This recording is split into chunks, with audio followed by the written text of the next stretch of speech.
Hello students, the particles of matter have space between them. So there is need to have an activity.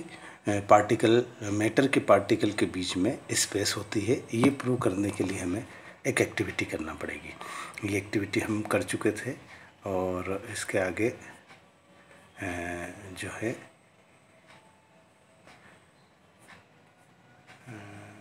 ये जो है the particles matter are very tiny. B जो है particle of matters are very tiny. Activity dissolve 2 or 3 crystal of potassium permanganate in 100 ml of water in a beaker. आपको एक beaker लेना है, उसमें 100 ml वाटर लेना है, उसमें से 2 or 3 क्रिस्टल जो है पोटेशियम परमैंगनेट के उसमें डिसॉल्व करना है। Take 10 ml of this solution and dissolve in 100 ml of water. आपको इसमें से एक टेस्ट ट्यूब में 10 ml सॉल्यूशन लेना है और एक अनादर बीकर में आपको 100 ml वाटर में उसको डिज़ोल्व कर देना है। Repeat this process 5 to 6 time. आप देखेंगे 1 2 3 5 1 2 3 4 टाइम्स दे रखा है। देखिए इसमें क्या हो रहा है कि जो कलर है पोटेशियम परमैंगनेट के सॉल्यूशन का वो धीरे धीरे फेडअप होते जा रहा है, परंतु एकदम ख़त्म नहीं हुआ। फोर्थ में भी वो नज़र आ रहा है colour. So that is this shows that a few crystal of potassium permanganate can colour a large volume of water because these are millions of tiny particle in each crystal. एक crystal में बहुत सारे tiny particle होते हैं और इसीलिए वो क्या है कि वो उस वाटर को आप भले यहाँ पे 10 रख देते तो भी उसमें हल्का लाइट कलर ज़रूर आता है। तो ये शो करता है कि जो पार्टिकल्स होते हैं वो वेरी टाइनी होते हैं। ठीक है, the particles of the matter have space between them. Take some water in a beaker and note its level. आप एक बीकर में वाटर ले लें, उसका नोट कर ले level. Dissolve some salt of sugar in it. या तो सॉल्ट या शुगर उसमें 1 टीस्पून इसमें जैसे बताया जा रहा है वैसे आप कर लें और फिर उसका वापस से उसको स्टेरिंग करें, स्टेरिंग करके पूरा डिज़ोल्व कर ले और फिर से लेवल आप उसको पता लगाएं। तो क्या लेवल रेज हुआ? नहीं, नो, लेवल रेज नहीं होता है। इसका मतलब है कि जो मैटर होता है उसके बीच में गैप होती है, तो जो भी हम नया मैटर उसमें मिलाते हैं तो उसमें फिलअप हो जाता है। ठीक है, particles of matter are continuously moving. How can we know about it? The activity next. D activity. Take some water in a beaker and put a drop of blue or red ink slowly along the sides of the beaker. देखिए आप सीधे से है एक beaker में एक मतलब water ले लीजिए और उसमें एक इंक की ड्रॉप जो है स्लोली उसके अंदर छोड़ दीजिए। ठीक है, अब धीरे धीरे क्या होगा, देखो जिस तरीके से फर्स्ट जैसे ये क्या हो रहा है, स्प्रेड हो रहा है, जो कलर है ब्लू कलर है वो स्प्रेड हो रहा है। धीरे धीरे पूरा जो वाटर है बीकर का वो लाइट ब्लू हो जाएगा, है ना। तो ये बताता है कि मतलब जो the intermixing of the 2 or more different types of matter on their own is called diffusion. और इसको बोलेंगे हम क्या? डिफ्यूज़न बोलेंगे। इस प्रोसेस को क्या बोलेंगे? डिफ्यूज़न। मतलब पार्टिकल्स जो है वो एक दूसरे में डिफ्यूज़ हो रहे हैं वाटर के और इंक के। ठीक है, particles of matter attract each other. देखिए अब हमको ये पता लगाना है, ये एक्टिविटी इसलिए करना है कि जो मेटल के जो पार्टिकल्स होते हैं, जो एटम्स होते हैं, मॉलिक्यूल्स होते हैं, वो एक दूसरे को क्या करते हैं? अट्रैक्ट करते हैं। Take in iron nail. एक लोहे की कील लीजिए, a piece of chalk and rubber band. या तो पीस ऑफ चाक लीजिए और रबर बैंड लीजिए। Try breaking them by hammering, है ना, उनको ब्रेक करिए हैमर से। कटिंग आप स्ट्रेचिंग, उसको कटिंग करिए, उसको फैलाइए। It is more easier to break the chalk. Chalk बहुत जल्दी टूट जाता है लोहे के बजाय। Break the rubber band and difficult to break. अब रबर बैंड को भी आप ज़्यादा खींचेंगे तो टूट जाएगा, पर जो आयरन नेल है उसको तोड़ना बहुत मुश्किल है। This is because the particle in the iron nail are the held together with the greater force than in the rubber band और चॉक। इसका मतलब है कि जो आयरन नेल के अंदर जो पार्टिकल्स है, जो मॉलिक्यूल्स है, जो एटम्स है, वो बहुत हाई इंटेंसिटी के फोर्स से अट्रैक्ट है। और जो रबर और इसमें चाक में जो है उसका फोर्स कम है। Attraction, force of attraction between particles are very less comparatively. Now we are going through the states of matter. Matter exists in the 3 different states. They are solid, liquid, gas, and one more state you don't know about it, but that is the state of plasma. Okay, in plasma state, the matter found only on the suns and stars. Properties of the solids. Solids have the definite shape and fixed volume. The space between the particles is minimum. देखिए जो solids होता है उसका definite shape होता है, fixed volume होता है, ठीक है, मतलब वो एक फिक्स्ड जगह घेरता है, मतलब जहाँ रखा है ऐसा नहीं कि वो फैल जाता है। सपोज करोगे एक लकड़ी का वुडन लॉग जो रखा हुआ है तो वो एज इट इज़ उतना ही रखा रहेगा, वो ऐसा फैलेगा नहीं। The space between the particles is minimum. जब सॉलिड होते हैं उनके बीच में जो स्पेस होती है पार्टिकल्स की बहुत छोटी होती है। देखिए यहाँ पे फिगर दिखा रखा है कि कैसे एक दूसरे से बिल्कुल अटैच्ड है। The force of the attraction between the particles is maximum. उनके बीच में जितना पास होगा उतना ज़्यादा उनके बीच में जो आकर्षण होगा, फोर्स ऑफ बल होगा, आकर्षण बल होगा। The movement of the particles is minimum. That's why the force of attraction between them is very strong. That's why the movement of the particles is the minimum between them. उनका जो movement होंगे, चूँकि उनका जो force है उनके बीच का वो बहुत स्ट्रांग है, तो उनका मूवमेंट वो एक दूसरे से बिछड़ेंगे नहीं, एक दूसरे से दूर नहीं जाएंगे। They are least compressible. दूसरी बात है कि लोहा है, वुडन है, उनको आप दबा सकते हैं नहीं, बहुत कंप्रेसिबल नहीं होते हैं। There rate of diffusion is list. उनका रेट ऑफ डिफ्यूजन जो है, रेट ऑफ डिफ्यूजन है वो लिस्ट होता है, बहुत कम होता है। सो ये हो गया आपकी प्रॉपर्टीज़ ऑफ सॉलिड हो गई, ठीक है। अब हम चलते हैं प्रॉपर्टीज़ ऑफ लिक्विड। अब लिक्विड्स में थोड़ा सा comparatively, liquids have no definite shape but have fixed volume. Liquid का डेफिनेट शेप नहीं होता है पर फिक्स्ड वॉल्यूम होता है।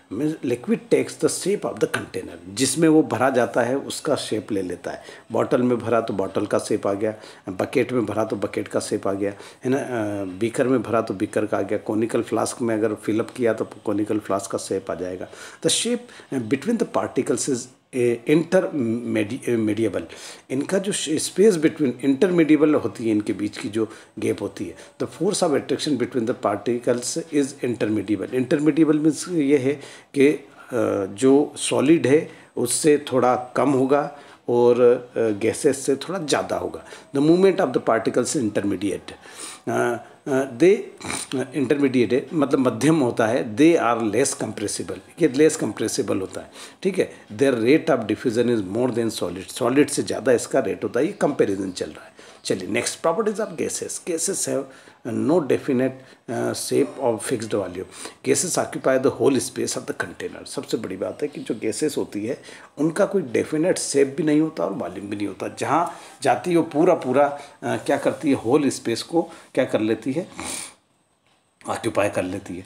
मतलब जैसे बलून में है तो गैस बलून में बिल्कुल कंप्रेस्ड रहेगी उसके अंदर, पर अगर रूम में अगर आपने गैस छोड़ी है तो पूरे रूम में फैल जाएगी। सोच लीजिए आप।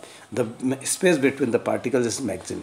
इनके बीच की जो स्पेस है मैक्सिमम, देखिए डायग्राम में भी बहुत दूर दूर दिखाइए। The force of attraction between the particles is minimum. चूँकि इनके बीच का फोर्स जो है वो मिनिमम होता है, इसलिए ये मूवमेंट में रहते हैं और इसीलिए पूरे कमरे में डिफ्यूज़ हो जाते हैं। The movement of the particle is maximum. They are most compressible. इसको कंप्रेस आप बलून में भर दो, आप कमरे में भर दो तो पूरी फैल जाएगी। एक अगरबत्ती एक जगह लगती है तो पूरी उसके फ्रेगरेंस सब दूर फैल जाती। The rate of diffusion is more than solids and liquid. इसका डिफ्यूजन का रेट सॉलिड और लिक्विड से बहुत ज़्यादा है। देखिए अब ये देखिए, अब हम इसको देख लेते हैं। सॉलिड पैक्ड है, क्लोजली पैक्ड है। लिक्विड मीडिएटर क्लोजली पैक्ड है। पर गैस में जो है बड़े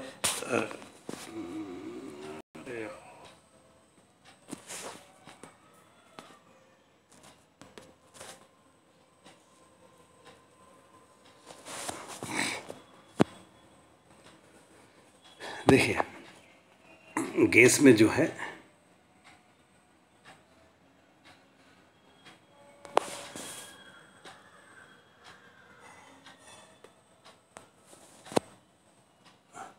गैस में देखिए आप, गैस में क्या है ये देखिए। सॉलिड में गैस जो है वो बिल्कुल बहुत दूर दूर पार्टिकल्स है, लिक्विड में थोड़े पास पास है और सॉलिड में एकदम क्लोजली पैक्ड है। तो अब यहाँ देख लीजिए आप, सॉलिड लिक्विड गैस यहाँ पे भी कंपैरिजन है उनका। आप देख लीजिए कि किस तरीके से इसका जो ये जो है कंपोजिशन है, change of state. Now when solid is heated it change into the liquid.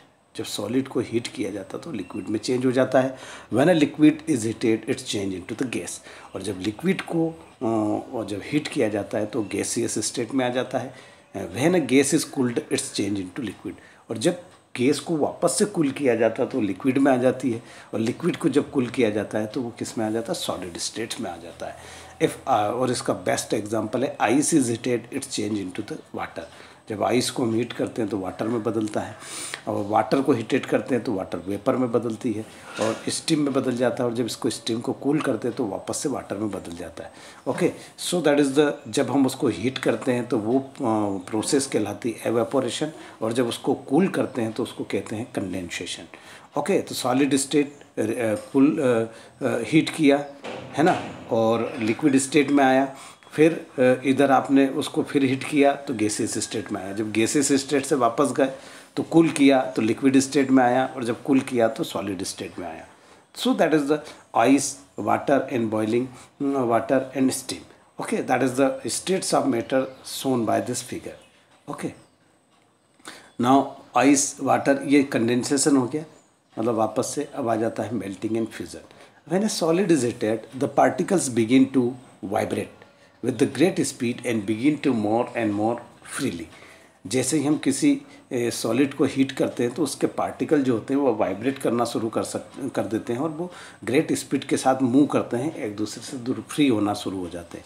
Then at a particular temperature the solid melts and change into liquid. एक पर्टिकुलर टेम्परेचर पे सॉलिड जो है वो मेल्ट होके लिक्विड में बदल जाता है। The process of melting is known as the fusion, और ये जो मेल्टिंग की प्रोसेस है इसको फ्यूजन बोला जाता है। The temperature at which solid melts it's called its melting point. Any kind of the substance when it is that means the temperature at which the substance start to melt, that is called its melting point। किसी भी मतलब ऐसा temperature जिस पे कोई भी substance अगर melt होना शुरू हो जाए तो उसको मेल्टिंग पॉइंट कहते हैं।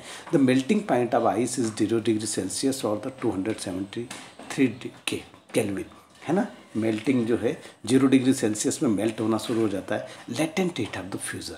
अब लेटेंट हीट क्या होती है, गलन की गुप्त उष्मा, क्या बोलते हैं इसको, गलन की गुप्त उष्मा, गलन की गुप्त उष्मा। The amount of heat energy required to change the 1 kg of a solid into liquid at atmospheric pressure at its melting point is called the latent heat of fusion। 1 kilo किसी भी सॉलिड को liquid में change करने liquid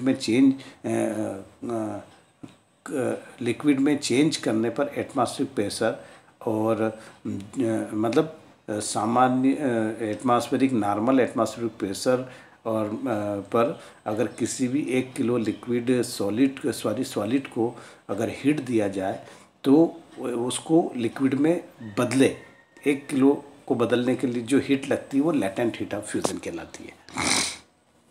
boiling, when a liquid is heated it's particles begin to move each faster, even faster।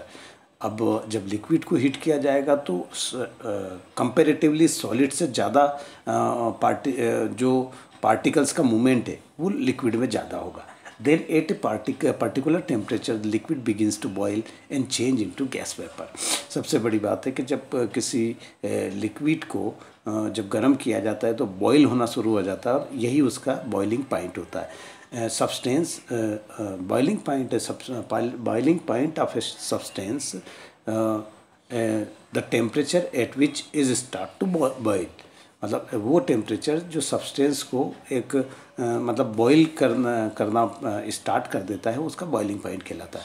The temperature at which the liquid starts boiling is called its boiling point. The boiling point of water is 100 degree Celsius और 373 K 273 + 100। Latent heat of the vaporization. अब वाष्पीकरण की latent heat, vaporization की latent heat क्या होती है। The amount of heat energy required to change 1 kg of the liquid into gas at atmospheric pressure at its boiling point is called the latent heat of the evaporation। देखिए ये सारे diagram दिए हुए हैं। Effects of the temperature, जैसे ये cold है, solid states में जब हॉट हुआ तो डिस्टेंस पे हो गए इसके मॉलिक्यूल्स, लिक्विड जो है वो कोल्ड है, ऐसी कंडीशन में है, जैसे ही हॉट हुआ तो इस तरीके से दूर हो गए। और सब्लाइमेशन क्या है? The change of the state directly from solid to gas. अगर कोई भी सब्सटेंस सॉलिड से डायरेक्ट गैस में विदाउट लिक्विड फॉर्म में आए और सीधे गैस में बदल जाता है तो उसको सब्लाइमेशन कहते हैं। इफ़ सॉलिड कैम्फर मीन्स कपूर, ammonium chloride is heated, its changes into vapour. If the vapours are cooled its change into the solid. और जब वेपर को कूल किया जाए तो वापस सॉलिड में बदल जाते हैं। देखिए किस तरीके का सिस्टम है। आपको एक वाच ग्लास मतलब एक बाउल लेना है, क्रूसिबल लेना है, क्रूसिबल के ऊपर एक कीप जो ग्लास की है बोरोसिल ग्लास की जो है उसको लेना है और उसमें कॉटन लगा देना है और इस बाउल के अंदर आपको कैम्फर रख देना है। अमोनियम क्लोराइड सॉलिडिफाइड है या कैम्फर रख दीजिए और इन्वर्टेड फनल रख दी है। अमोनियम क्लोराइड वेपर्स होगी, अमोनियम क्लोराइड अंदर रखा, बर्नर लगा दिया है ना, और चाइना डिश है ना, clay. Effect of the pressure on the gas. When the pressure is applied on gas, the particle comes closer and the gas change into the liquid. We can liquefy gases by applying pressure and reducing the temperature. Temperature को reduce करते हैं, gas को pressure मतलब compress करते हैं, तो वो compressed solid carbon dioxide is called the dry ice. What is dry ice? Compressed solid carbon dioxide is called dry ice. If the pressure is reduced, it change directly to the gas without coming into the liquid state. So solid carbon dioxide is known as the dry ice. है ना। और हमारी जो liquefied petroleum gas है, जो LPG gas cylinder है, उसमें भी कंप्रेस्ड गैस आती है और उसको अंदर भर देते हैं, वो लिक्विफाइड हो जाती है। The states of the matter. The states of the matter are interconvertible. Interconvertible is solid. Some states of the matter. Okay. Now the state of matter can be changed by the changing the temperature of pressure. Pressure और temperature को हम change करते हैं तो solid liquid में change होता है, उसको fusion बोलते हैं। और फिर वापस से vaporize करते हैं तो गैस में change होता है। गैस को फिर से sublimation में मतलब को cool करेंगे, कंडेंसेशन करेंगे तो वापस सॉलिड में होगा, लिक्विड वापस से गैस वापस से लिक्विड में होगी, लिक्विड वापस सॉलिड में होगा। दैट इज द कन्वर्ट पे। Evaporation, the change of the liquid into vapour at any temperature below the it's boiling point is called the evaporation. अगर उसके बॉइलिंग पॉइंट से नीचे टेम्परेचर पे अगर कोई सब्सटेंस जो है वो वेपराइज हो जाता है तो उसका एवापोरेशन कहते हैं। Evaporation is surface phenomena. Particles come surface gain enough energy to overcome the force of the attraction and change to vapour state. Factors affecting the evaporation. The rate of evaporation depends upon the surface area, temperature, humidity and wind speed. सबसे बड़ी बात है कि जो एवोरेशन का जो rate है वो किस अफेक्टिंग जो फैक्टर्स क्या क्या होते हैं। पहली बात है सरफेस एरिया क्या है, टेम्परेचर कितना है, ह्यूमिडिटी कितनी है, विंड स्पीड कितनी है। ये सब चीज़ें बढ़ती जाएगी तो एवोरेशन बढ़ता चला जाएगा। Increase in the surface area increase the rate of evaporation. जैसे जैसे डायरेक्टली प्रोपोर्शनल होता है, जैसे ही आपने सरफेस एरिया बढ़ाया तो वैसे ही रेट ऑफ एवोरेशन बढ़ता जाएगा। Increase in temperature increase the rate of evaporation. जैसे ही टेम्परेचर बढ़ाएंगे तो एवोरेशन बढ़ेगा। ह्यूमिडिटी डिक्रीज होगी तो रेट ऑफ एवोरेशन बढ़ेगा। इंक्रीज इन विंड स्पीड, अगर विंड स्पीड इंक्रीज होगी तो increase the rate of evaporation होगा। ठीक है। High energy evaporating, minimum energy बीच में जो है pulled break into the water and lower energy remain as liquid. ठीक है। Evaporation causes cooling. When a liquid evaporates, the particles of the liquid absorb the heat from the surrounding and evaporates, so the surroundings become cold. देखिए evaporation के क्या चीज़ होती है। Evaporation में क्या होता है, जो पार्टिकल है लिक्विड के वो एब्जॉर्ब कर लेते हैं हीट को और सराउंडिंग को ठंडा कर देते हैं। इसलिए people sprinkle water on the roof of the open ground because during evaporation water absorb heat makes the hot surface cool. इसलिए लोग जो है रूफ पे स्प्रिंकल करते हैं, पानी छींटते हैं, ज़मीन पे पानी छींटते हैं। उससे क्या होता है कि उस पानी का एवोपरेशन होता है। जो वाटर की जो ड्रॉपलेट्स है वो वाटर क्या करता है, एब्जॉर्ब कर लेता है हीट को और सरफेस को कूल कर लेता है। During summer we sweat more because during evaporation the sweat absorb heat from our body making the body cool. Summer में हमको बहुत पसीना निकलता है क्योंकि एवोपरेशन होता है, हमारा स्वेट जो निकलता है वो एब्जॉर्ब कर लेता है हीट को, हमारी बॉडी कूल फील करती है। Wearing cotton clothes in summer keeps us cool because cotton clothes absorb sweat, and when the sweat evaporates, it absorbs heat from our body, making the body cool. यही है। और cooler का भी यही system, that is cooling system. How evaporating cooling works, कैसे cooler work करता है।